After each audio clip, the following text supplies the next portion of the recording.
Hello and welcome to the Silver King's War. I'm Michael Sievers, the writer, producer, and creator of this podcast series about my father's Second World War as a B-26 bombardier.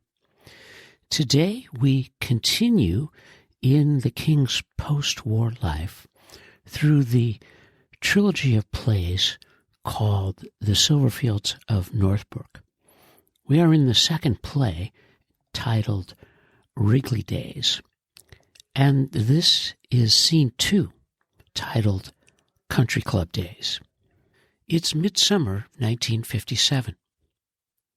During the Northbrook years, Michael and Cindy Silverfield enjoyed special summer days with the Bernsteins and Gordons at their respective social enclaves known as country clubs.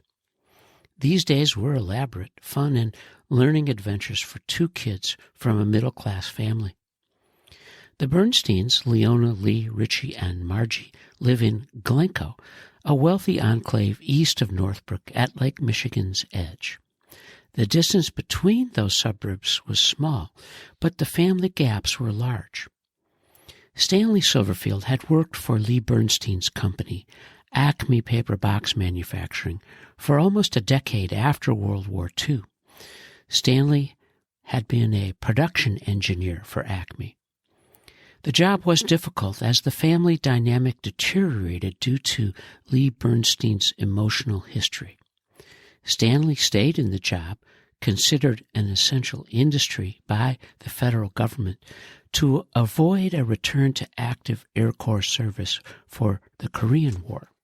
When the war ended, Stanley left Acme. The fracture and friction of those years lingered throughout the rest of everyone's lives. There were occasional warmings within those Cold War decades. The best of those warmings were, for Cindy and Michael, the annual summer days at Green Acres Country Club in Northbrook. Green Acres, west at 916 Dundee Road, was 2 miles from 605 Gregg Road. The Gordons, Jane, Norman, Joni, Judy, and Jill, lived in a large, comfortable apartment on Stratford Place near Lake Michigan on Chicago's north side. Norman Gordon, Shirley Silverfield's older brother, married Jane Clonick and became an executive in her family's business, Clonick Steel. From the perspective of Gregg Road, the Gordons lived well and shared their wealth with the Silverfields several times each year. During the summer, of course, those warm days for Michael and Cindy with the Gordons were trips to their country club, Bryn Mawr, in Lincolnwood, an easy drive north from the city. These country club days, Green Acres or Bryn Mawr, had similar structures. Each began with 2 excited kids, Michael and Cindy, waiting for car rides to each venue. Green Acres Day meant a brief, easy ride with Aunt Leona Bernstein, Stanley's sister, west on Dundee Road. Bryn Mawr, a longer ride, often meant a trip with Shirley, who sometimes joined the family later for dinner. Each day, after an often awestruck arrival, began with a poolside lunch. Then, after changing into swimwear, Michael and Cindy shared a full pool afternoon. The clubs were classics, and their pools were large but not intimidating. A swim break meant serious snacks. With swimming done, the kids hit the showers and dressed for dinner. Dinner, a buffet, often included all the Gordons and Silverfields at Bryn Mawr, but not at Green Acres. Then it was bingo night, and kids went home happy, tired, and holding prizes from a full country club day. Those country club days kept Michael and Cindy talking for days on end at Gregg Road. They were grateful kids without envy. They knew that their lives were different from others. Their aunts, uncles, and cousins lived in a different world. The Silverfields got an occasional look into those worlds. For Michael and Cindy, what they saw reminded them of what it was like to walk up to a big department store like Marshall Field and gaze inside through the big, wide windows with all the special displays. The kids saw those things, but they never really had a chance to reach inside and call them their own. As the scene opens, Michael stands alone on the stage beneath a single light, and in the background, the set is all silhouette. It's poolside at a very large country club, and there's a family sitting at a table beneath an umbrella enjoying a sumptuous lunch. Just before Michael begins his letter to the Stearns, the family turns to him and says hello. Michael waves and then turns again to face the audience and begins.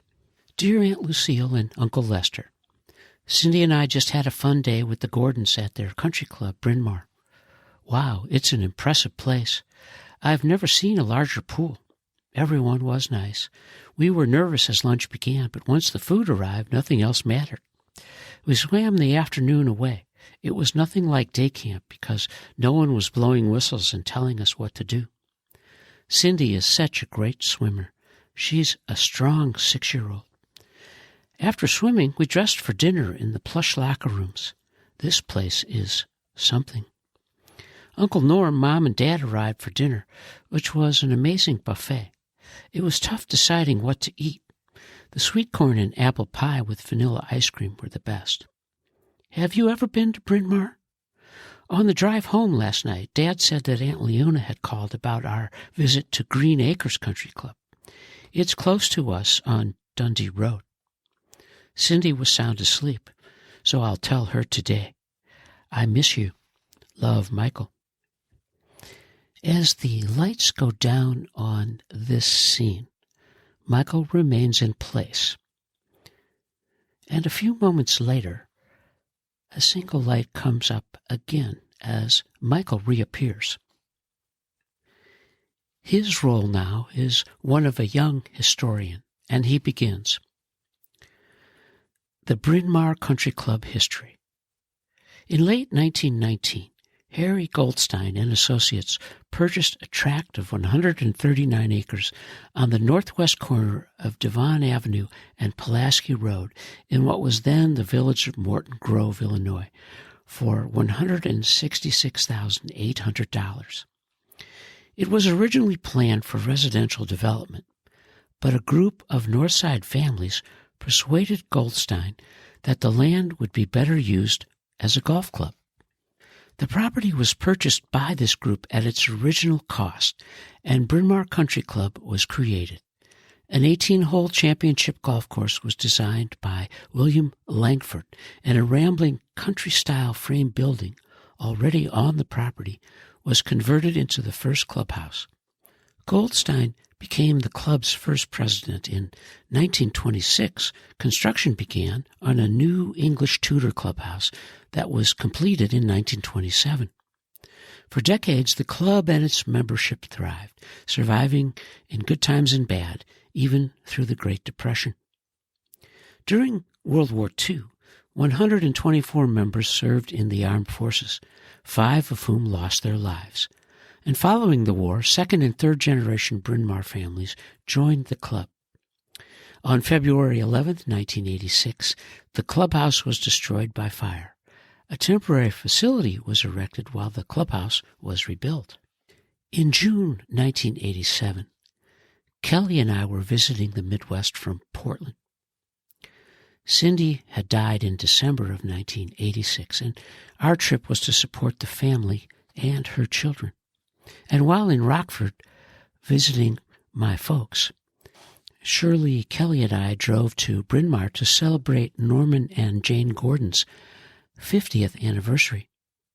Stanley, devastated by Cindy's death, wasn't ready to see the Gordons.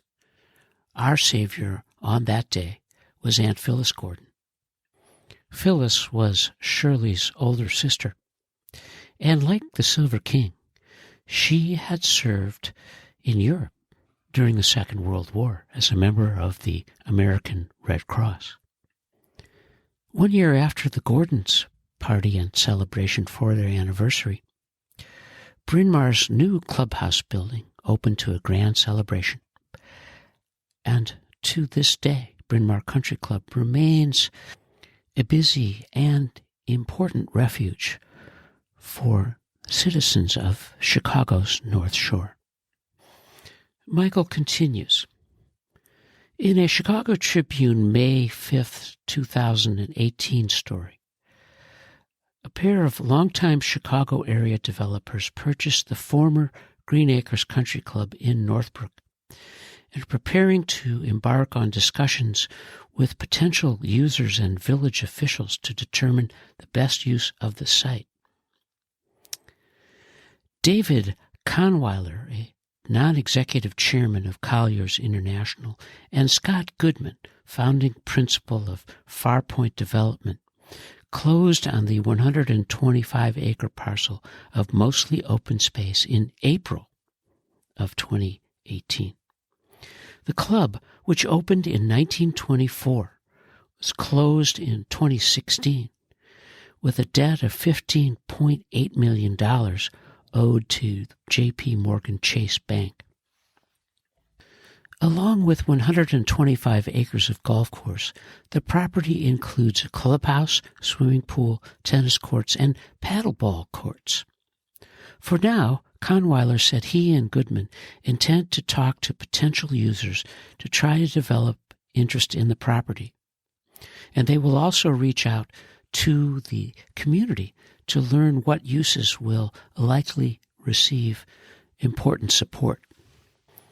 5 years later, in 2023, the Northbrook Park District is in preliminary discussions with the developer and the village of Northbrook regarding what could be an exciting new open space and recreation opportunity for what was the former site of the Green Acres Country Club at 916 West Dundee Road.